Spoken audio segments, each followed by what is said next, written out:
Hello everyone, আসসালামু আলাইকুম। Welcome back to my channel Lucky's Kitchen House. চলে আসলাম আমি একই ভিডিওতে দুইটা রেসিপি শেয়ার করতে। আশা করছি আমার রেসিপি দুইটা আপনাদের ভালো লাগবে এবং কাজে আসবে। আমি প্রথমে শেয়ার করব গরু গোশ ভুনা ও পরবর্তীতে শেয়ার করব হাড় চিকেন বা লেয়ার মুরগি। দুইটা রেসিপি আপনার সাথে শেয়ার করব। আর রেসিপি দুইটা আমি খুব সহজ এবং সিম্পলভাবে ঘরোয়া মশলা দিয়েই রান্নাটা করে দেখাবো। চলুন শুরু করি। ঈদ স্পেশাল আজকের আয়োজনে থাকছে গরুর মাংস ভুনা। খুব সহজ ও সিম্পলভাবে রেসিপিটি আপনাদের সাথে শেয়ার করব। আর আমি এই রান্নাটা করে দেখাবো খুব সহজভাবে। ঘরে থাকা মশলা দিয়েই খুব সহজে রান্নাটা করে নিতে পারবেন, কিন্তু খেতে হবে অসাধারণ। আসছে কোরবানি ডে, এরকমই একটা রেসিপি সবাই খুঁজছেন, তাই না? চলুন তাহলে শুরু করি আমার আজকের এই সহজ ও মজাদার রেসিপিটি। আর ভিডিও শুরু করার আগে সবার কাছে রিকোয়েস্ট থাকবে, যদি আমার রেসিপিগুলো ভালো লাগে আর রেসিপি ফলো করেন তাহলে অবশ্যই আমার চ্যানেলটিকে সাবস্ক্রাইব করে পাশে থাকবেন এবং পাশে থাকা বেল বাটনটি বাজিয়ে রাখবেন। আমি যখনই কোনো নতুন ভিডিও আপলোড করব সেটা নোটিফিকেশন পেয়ে যাবেন সবার আগে। আর চ্যানেলের ভিডিও ভালো লাগলে লাইক কমেন্ট শেয়ার করতে কিন্তু ভুলবেন না। চলুন তাহলে শুরু করি আমার আজকের এই সহজ ও মজাদার রেসিপিটি। আজকে রান্নাটা করে নেওয়ার জন্য এখানে বড় একটি প্যান নিয়ে নিয়েছি এবং তাতে নিয়ে নিচ্ছি আমি 3 কেজি পরিমাণ গরুর গোশ। এখানে বাজার থেকে কিনে নিয়ে আসা যে ফ্রেশ গরুর গোশটা সেটাই নিয়েছি। কালার দেখে বোঝা যাচ্ছে ফ্রেশ গরুর গোশ রান্না করলেও এটা টেস্ট অনেক ভালো আসে আর দেখতেও অনেক ভালো লাগে। এখানে আমি 3 কেজি পরিমাণ গরুর গোশ নিয়ে নিলাম।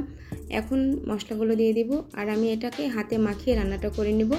এখন দিয়ে দিচ্ছি 1 কাপ পরিমাণ পেঁয়াজ কুচি আর নিয়ে নিলাম 1/2 কাপ পরিমাণ কাঁচামরিচ ফালি। তবে কাঁচামরিচ ফালিটা আপনারা কম বেশি করে দিতে পারবেন। নিয়ে নিলাম 2 টেবিল চামচ রসুন বাটা আর 2 টেবিল চামচ আদা বাটা। এখন দিয়ে দিচ্ছি 1.5 টেবিল চামচ জিরা বাটা।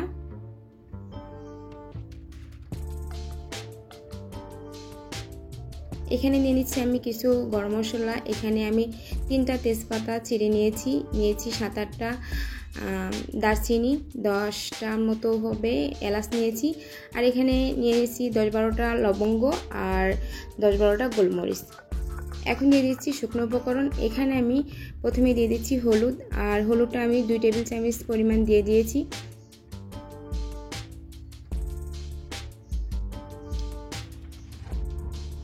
এখানে নিলাম শুকনো মরিচের গুঁড়া। শুকনো মরিচের গুঁড়াটাও আমি 2 টেবিল চামচ পরিমাণ দিয়ে দিয়েছি। আর ধনিয়া গুঁড়া দিলাম 1 টেবিল চামচ পরিমাণ। এখন দিয়ে দিচ্ছি স্বাদ মতো লবণ। আর আমি এখানে সরিষার তেলটা দিচ্ছি।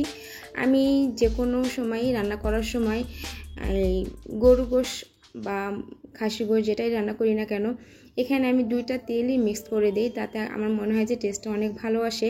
আপনারা চাইলে যে কোনো একটা তেল দিয়ে, হয় সয়াবিন তেল অথবা সরিষার তেল দিয়ে রান্নাটা করে নিতে পারবেন। তবে 2টা দিয়ে রান্নাটা করে দেখবেন, এটার টেস্টটা কিন্তু অনেক ভালো আসে। এখন আমি সবগুলো মশলা আর যে গুঁড়া মশলা বাটা মশলা দিয়ে দিয়েছি সেগুলো সব হাতের সাহায্যে খুব ভালোভাবে মাংসের সাথে মিশিয়ে নিচ্ছি। এই মাখানোটা আপনি যত যত্ন সহকারে মাখাবেন, এই রান্নার টেস্টটা ততটাই ভালো আসবে। আমি খুব ভালোভাবে একদম উল্টে পাল্টে সবগুলো মশলা গরু গোশের সাথে খুব ভালোভাবে মিশিয়ে নিচ্ছি। আমার এই তো মেশানো হয়ে গেছে। এখন আমি চুলাটা ধরিয়ে দিয়েছি। তবে আপনারা চাইলে সেম মশলাতেই আপনারা প্রথমে তেলটা দিয়ে পরে কষিয়ে নিয়ে এই মাংসটা দিয়ে দিতে পারবেন। আমি আজকে হাতে মাখিয়ে রান্নাটা করে দেখাচ্ছি। আমি এখানে প্রথম পর্যায়ে কোনো রকম পানি ব্যবহার করব না। এই রান্নাটা করার সময় গোশ থেকে যে পানিটা বের হবে সেই পানিটা দিয়েই প্রথমে আমি এই রান্নাটা করে নিব। প্রথম পর্যায়ে কোনো রকম পানি ব্যবহার করব না।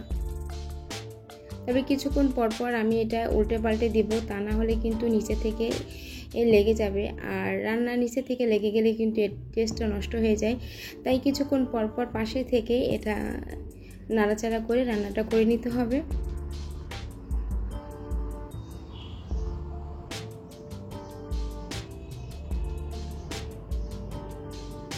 কাঁচামরিচ ফালি আমি এখানে যে দিয়েছি, আপনারা চাইলে শুকনো মরিচের গুঁড়াটা দিয়েও রান্নাটা করে নিতে পারবেন। আর ঝালের পরিমাণটা আপনারা আপনাদের টেস্ট অনুযায়ী বাড়িয়ে কমিয়ে দিবেন।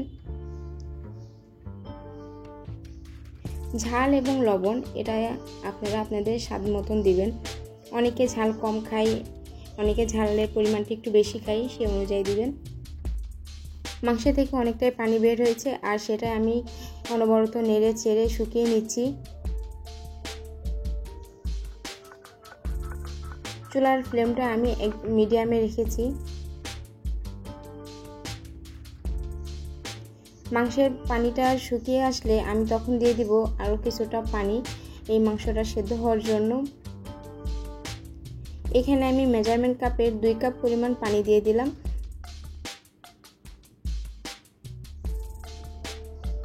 পানিটা দিয়ে আমি এখন বাকি রান্নাটা করব এবং মশলাটা খুব ভালোভাবে কষিয়ে নিচ্ছি এই মাংসের সাথে। দেখুন মাংসটা খুব সুন্দরভাবে কষিয়ে নেওয়া হয়ে গেছে, আর এর কালারটাও কিন্তু অনেক সুন্দর হয়েছে।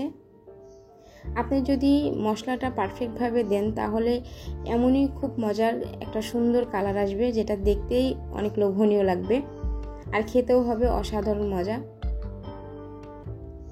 মাংসটা যখন সেদ্ধ হয়ে আসছে, আর এখানে আমি পানি দিয়ে দিলাম, আর এই পানিটা আমি গরম পানি দিয়েছি। যে কোনো রান্নায় যখন ঝোলের পানি দিবেন সেই পর্যায়ে এসে যদি গরম পানিটা ব্যবহার করতে পারেন তাহলে কিন্তু পরবর্তী রান্নার সময় এর কালারটা নষ্ট হবে না এবং স্বাদটাও অনেক ভালো আসবে। আমি পরবর্তীতে যখন পানিটা দিয়েছি তখন কিন্তু পানিটা গরম পানি ব্যবহার করেছি, এই জন্য আমার মাংসের কালারটা একদম নষ্ট হয়নি। আর এই মাংসের ঝোলটা বা গ্রেভিটা যে যেরকম রাখতে চান ঠিক সেই পর্যায়ে পানি দিবেন। কেউ যদি ঝোলটা বেশি খেতে চান সেই পর্যায়ে পানিটা একটু বেশি দেবেন, তবে মাংস রান্নায় ঝোলের পরিমাণটা একটু কম থাকলে মাংসের টেস্টটা অনেক ভালো লাগে। তবে এটা যার যার পছন্দ অনুযায়ী বাড়িয়ে কমিয়ে রাখতে পারবেন। সবগুলো প্রথমে যে মশলাটা মাখিয়ে নিয়েছিলাম সেই মশলাটা মাখিয়ে নিয়ে অনবরত ভালোভাবে কষিয়ে নিলেই মাংসের টেস্টটা অনেক ভালো আসে। আর এখানে দিয়ে দিচ্ছি আমি, যখন গ্রেভিটা কমে এসেছে তখন দিয়ে দিব আমি গরম মশলা গুঁড়া। আর এই গরম মশলাটা আমার হোমমেড গরম মশলা গুঁড়া। আমি পরবর্তীতে চেষ্টা করব আমার এই হোমমেড গরম মশলাটার রেসিপি আপনাদের সাথে শেয়ার করার জন্য, কারণ এই গরম মশলাটা দেওয়ার পরে মাংসর টেস্ট অনেক অনেক গুণে বেড়ে যায়। আর মাংসের কালারটা দেখেই বুঝতে পারছেন যে আজকে রান্নাটা ঠিক কেমন হলো। আর আমি সহজভাবে আমার রান্নাটা আপনাদের সাথে শেয়ার করলাম। রেসিপিটি কেমন লাগলো অবশ্যই কমেন্ট করে জানাতে ভুলবেন না। রেসিপি ভালো লাগলে চ্যানেলের পাশেই থাকবেন, লাইক কমেন্ট শেয়ার করতে ভুলবেন না। যারা আমার ইউটিউব চ্যানেল থেকে ভিডিওটি দেখছেন তারা চ্যানেলটিকে সাবস্ক্রাইব করে রাখবেন, আর যারা ফেসবুক পেজ থেকে এই রেসিপিটি দেখছেন তারা পেজটিকে লাইক ফলো দিয়ে পাশে থাকবেন। সবাই খুব ভালো থাকেন, সুস্থ থাকেন। আল্লাহ হাফেজ। আমি চলে আসবো আবার নতুন কোনো রেসিপি নিয়ে। সে পর্যন্ত সবাই সুস্থ থাকুন। আল্লাহ হাফেজ। আসসালামু আলাইকুম।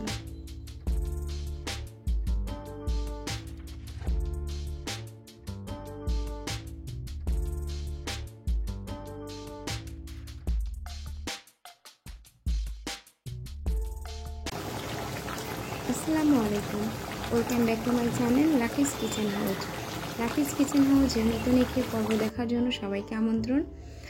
আমি আজকে আপনাদের সাথে শেয়ার করব লেয়ার মুরগি বা হাড় চিকেন যে মুরগিটা আছে সেটা রান্না করে শেয়ার করব। খুব মজার ও সহজভাবে রান্নাটা করব, আর খেতে হবে অসম্ভব মজার। আর যারা এই লেয়ার মুরগিটা পছন্দ করেন তাদের কাছে আমার আজকের এই রেসিপিটি অনেক ভালো লাগবে আশা করছি। আর রেসিপি ভালো লাগলে চ্যানেলের পাশেই থাকতে চ্যানেলটিকে সাবস্ক্রাইব করে রাখবেন এবং পাশে থাকা বেল বাটনটি বাজিয়ে রাখবেন। আমি যখনই কোনো নতুন ভিডিও আপলোড করব সেটা নোটিফিকেশন পেয়ে যাবেন সবার আগে। আর যারা ফেসবুক পেজ থেকে আমার রেসিপিটি দেখবেন পেজটিকে লাইক ফলো দিতে ভুলবেন না। তো কথা না বাড়িয়ে আজকের মূল পর্বে চলে যাই। চলুন তাহলে শুরু করি আমার আজকের এই সহজ ও মজাদার লেয়ার মুরগি রান্নার রেসিপিটি। এখানে আমি 2.5 কেজি ওজনের একটা লেয়ার মুরগি নিয়ে নিয়েছি, আর মুরগিটাকে খুব ভালোভাবে কেটে নিয়েছি। আমি নর্মাল রেগুলার কাট করে কেটে নিয়েছি। আর এই লেয়ার মুরগিতে কিছুটা ডিমও হয়ে গেছে। আর এই তো আমি এটাকে খুব ভালোভাবে ধুয়ে পরিষ্কার করে নিলাম। এখন চলে যাব আমি রান্নাতে। চুলায় একটা প্যান বসিয়ে দিলাম, আর প্যানটা যখন গরম হয়ে আসবে তখন দিয়ে দিচ্ছি আমি 1/2 কাপ পরিমাণ রান্নার রেগুলার তেল। তেলটা যখন গরম হয়ে আসবে তখন দিয়ে দিচ্ছি গোটা মশলা। এখানে 2টা তেজপাতা, 4 টুকরা দারচিনি, 5-6টা এলাচ এবং 3-4টা লবঙ্গ দিয়ে দিয়েছি। এগুলোকে একটু হালকা ঘ্রাণ বা স্মেল আসা পর্যন্ত ভেজে নিয়েছি। এখন দিয়ে দিলাম 1 কাপ পরিমাণ পেঁয়াজ কুচি। আর এই পেঁয়াজটা আমি তেল এবং এই মশলাগুলোর সাথে খুব ভালোভাবে ভেজে নিব। পেঁয়াজটা যেন দ্রুত ভাজা হয় এই জন্য দিয়ে দিচ্ছি এখানে লবণ, আর লবণটা আমি স্বাদ মতো দিয়ে দিলাম। এখন অনবরত নেড়ে চেড়ে এই পেঁয়াজটাকে একটু ব্রাউন কালার করে ভেজে নিব। লবণটা দিয়ে দিলে পেঁয়াজটা ভাজা হতে খুব দ্রুত ভাজা হয়ে যায়, সময় কম লাগে। এখন দিয়ে দিব বাটা মশলা। এখানে আমি দিয়ে দিলাম 2 টেবিল চামচ আদা বাটা। এখন দিয়ে দিচ্ছি আমি 1.5 টেবিল চামচ রসুন বাটা। দিয়ে দিলাম 1.5 টেবিল চামচ জিরা বাটা। এখন এই বাটা মশলাটা এই পেঁয়াজটার সাথে খুব ভালোভাবে আমি মিশিয়ে নিচ্ছি। আমি এখনও কোনো প্রকার পানি দেই নাই, পানিটা দেওয়ার আগেই আমি এই মশলাগুলো দিয়ে দিব। আর দিয়ে তেলের সাথে একটু ভেজে নিয়ে এখন দিয়ে দিলাম আমি সামান্য একটু পানি, যেন মশলাগুলো নিচে থেকে পোড়া লেগে না যায়। এখন দিয়ে দিব গুঁড়া মশলা। এখানে আমি দিয়ে দিলাম 1/2 চা চামচ গোলমরিচ গুঁড়া। এই গোলমরিচ গুঁড়াটা দেওয়ার কারণে কিন্তু এর টেস্টটা অনেক ভালো আসে। দিয়ে দিচ্ছি আমি এখানে 1/4 কাপ পরিমাণ কাঁচামরিচ ফালি। এখানে 13-14টির মতন হবে কাঁচামরিচ ফালি করে কেটে নিয়েছি। এখন দিয়ে দিলাম 1.5 চা চামচ হলুদের গুঁড়া, 2 চা চামচ মরিচের গুঁড়া আর 1 চা চামচ ধনিয়া গুঁড়া। এখন এই গুঁড়া মশলা এবং বাটা মশলা সব কিছু একত্রে খুব ভালোভাবে আমি একটু সময় নিয়ে কষিয়ে নিব। আর এই কষিয়ে নেওয়ার জন্য এখানে আমি সামান্য একটু পানি দিব। আমি এই মশলাটা কষানোর জন্য 2 বার একটু একটু করে পানি দিয়ে মশলাটা খুব ভালোভাবে কষিয়ে নিয়েছি। ততক্ষণ পর্যন্ত মশলাটা কষিয়ে নিতে হবে যতক্ষণ পর্যন্ত এটা থেকে তেলটা উপরে উঠে আসে। যখন মশলাটা তেল ছেড়ে দেবে তখন বুঝে নিতে হবে যে মশলাটা খুব ভালোভাবে কষিয়ে নেওয়া হয়ে গেছে। এখন আমি দিয়ে দিচ্ছি আগে থেকে যে মুরগিটা কেটে রেখেছিলাম সেটা। আর এই মুরগির মধ্যে যে ডিমটা হয়ে গেছে সেই ডিমটা আমি এখন তুলে রাখছি, এটা পরবর্তীতে আমি দেব। আর প্রথম পর্যায়ে যদি ডিম আর কলিজাটা দিয়ে দেই সেক্ষেত্রে কিন্তু এটা খুব দ্রুত সেদ্ধ হয়ে যাবে আর পুরো রান্নাটা হতে হতে এটা ভেঙে যাবে। এই জন্য আমি রান্নার শুরুতেই এটা উঠিয়ে রাখলাম, পরবর্তীতে এটা যখন ভালোভাবে কষিয়ে নেওয়া হয়ে যাবে তখন এটা অ্যাড করে দিব। আমি প্রথম পর্যায়ে কোনো রকম এখানে পানি ব্যবহার করব না। প্রথমেই আমি মশলাটার সঙ্গে এই মুরগিটা খুব ভালোভাবে মিশিয়ে নিব। আর মুরগি থেকে যে পানিটা বের হবে সেই পানিটা দিয়েই প্রথম পর্যায়ে আমি রান্নাটা করব। এবং কিছু সময় এটা কষিয়ে নিলেই কিন্তু এর ভেতর থেকে কিছুটা পানি বের হবে। এই পানিটা দিয়েই আমি কষিয়ে নিব অনেকটা। আর আমি ঢাকনা দিয়ে ঢেকে রান্নাটা করে নিচ্ছি, কারণ এই লেয়ার মুরগিটা সেদ্ধ হইতে অনেক বেশি সময় লাগে, তাই ঢাকনা দিয়ে ঢেকে আমি রান্নাটা করে নিচ্ছি। আর কিছুক্ষণ পরপর ঢাকনাটা তুলে আমি একটু নেড়ে দিচ্ছি, আবার ঢাকনাটা লাগিয়ে দিচ্ছি। এভাবে করে আমি মশলাটা সাথে খুব ভালোভাবে মুরগিটা কষিয়ে নিচ্ছি। আর যখন মুরগি থেকে যে পানিটা বের হয়েছে, যে পানিটা শুকিয়ে যাবে, তখন আমি এখানে আরও কিছুটা পানি দিয়ে দিলাম, প্রায় 1.5 কাপের মতো। 1.5 কাপ পানিটা দিলাম আমি এই মুরগিটা সেদ্ধ হওয়ার জন্য। আমি আবারও ঢাকনা দিয়ে ঢেকে এই মুরগিটা কষিয়ে নেওয়ার জন্য বা সেদ্ধ হওয়ার জন্য যে পানিটা দিয়েছি সে পানিটা শুকিয়ে নিব। আর পানিটা যখন শুকিয়ে আসার মতো হবে তখন আমি দিয়ে দিচ্ছি যে ডিম আর কলিজাটা উঠিয়ে রেখেছিলাম সেটা এখন অ্যাড করে দিলাম। এখন এই যে পানিটা এটা খুব ভালোভাবে আমি কষিয়ে নিব। আর এই কষানোটা আপনি যতটা ভালো হবে আপনার রান্নার টেস্টটা তত ভালো আসবে। আমি খুব ভালোভাবে একটু সময় নিয়ে চুলার ফ্লেমটা মিডিয়াম টু লোয়ে রেখে এই রান্নাটা করে নিচ্ছি, যেন নিচে থেকে পোড়া লেগে না যায়। আর রান্নাটা একদম কষিয়ে কষিয়ে রান্নাটা করলে রান্নার টেস্টটা কিন্তু অনেক ভালো আসে। আর অনবরত নাড়তে হবে এই জন্য যেন নিচে থেকে লেগে না যায়, আর নিচে থেকে লেগে গেলে কিন্তু এর টেস্টটা ভালো আসবে না। এখানে মুরগিটা কষিয়ে নেওয়া হয়ে গেছে, আর যে পানিটা দিছিলাম ওই পানিটাও শুকিয়ে আসছে। এখন আমি দিয়ে দিচ্ছি ঝোলের জন্য পানি। আর এই পানিটা আমি আগে থেকে একটু গরম করে রেখেছিলাম, সেই গরম পানিটা এখানে দিয়ে দিলাম। চেষ্টা করবেন যে কোনো রান্নায় ঝোলের পানিটা দেওয়ার সময় পানিটা একটু গরম করে নিতে, তাহলে এর কালার এবং টেস্টটা খুব ভালো থাকে। আর আপনি যে পরিমাণ ঝোল রাখতে চান ঠিক সেই পর্যায় পর্যন্ত এটা জাল করে ঝোলটা কমিয়ে নিতে হবে। আর ঝোলটা যখন আপনার পছন্দ মতো কমিয়ে আসবে তখন আপনি দিয়ে দিবেন এখানে গরম মশলা গুঁড়া। এখানে আমি 1.5 চা চামচ গরম মশলা গুঁড়া অ্যাড করে দিলাম। আর এই গরম মশলাটা আমার হোমমেড গরম মশলা। আর এখন দিয়ে দিচ্ছি আমি 4-5টা কাঁচামরিচ, জাস্ট ফ্লেভারের জন্য। এই কাঁচামরিচ থেকে কোনো ঝাল বের হবে না, জাস্ট একটু ভালো লাগার জন্য, একটা সুন্দর একটা স্মেল আসবে এই জন্য দিয়ে দিলাম। এই তো মুরগিটা রান্না হয়ে গেছে, লেয়ার মুরগি, যেটা রান্না করার পর এটা খেতে এতটা মজা, আর রান্না করলেই বুঝতে পারবেন। আর এটা গরম ভাত, পোলাও বা রুটি, পরোটা সব কিছুর সাথেই খেতে খুব অসাধারণ লাগে। আশা করছি আমার আজকের রেসিপিটা আপনাদের ভালো লেগেছে। আর রেসিপি ভালো লাগলে চ্যানেলটিকে সাবস্ক্রাইব করে রাখবেন আর পাশে থাকা বেল বাটনটি বাজিয়ে রাখবেন। আর যারা ফেসবুক পেজ থেকে আমার ভিডিওটি দেখবেন, পেজটিকে লাইক কমেন্ট করতে ভুলবেন না। আমি চলে আসবো নতুন কোনো রেসিপি নিয়ে। সে পর্যন্ত সবাই খুব ভালো থাকুন, সুস্থ থাকুন। আল্লাহ হাফেজ, আসসালামু আলাইকুম।